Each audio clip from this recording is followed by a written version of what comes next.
होती है आगे होती है कि रोजे हुआ था इसे। हे का जानी का है 4-5 दिन से बहुत उल्टी हुआ था। खाना वाना कोनो चीज निके ना लागत, खाए ना जाते, पता नहीं का हो गया है। ए दुल्हन तू मम्मी बन गई तो हर गोड़ भारी हो गया, अब हम दादी बन गए ना। हे ई का कहती है, सही में हम माई बन गए ना। हां दुल्हन सही कहता है, तुम आई बन गई हो। आज बेटा काम पर से आवे वनो का खुश खबर ही दे दी। हम खा ले, हम जात ही, अब तू खा लिया खाना। अपने सेहत का ध्यान दियो, अब ज्यादा दौड़ी ना कामे बूते ताए। तबीयत ठीक ना रहे तो काम ना करू, हम कर लिया करबे।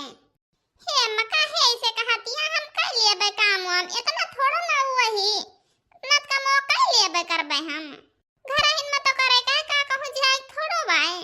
चलो ठीक है, जो कर लेबू तो अच्छा खाना खा पहले, हम जाते हैं। ठीक है हम चलते ही खाए। अब हमारे नाती हुए पूरे गांव में लड्डू बटाओ सोहर गवाओ।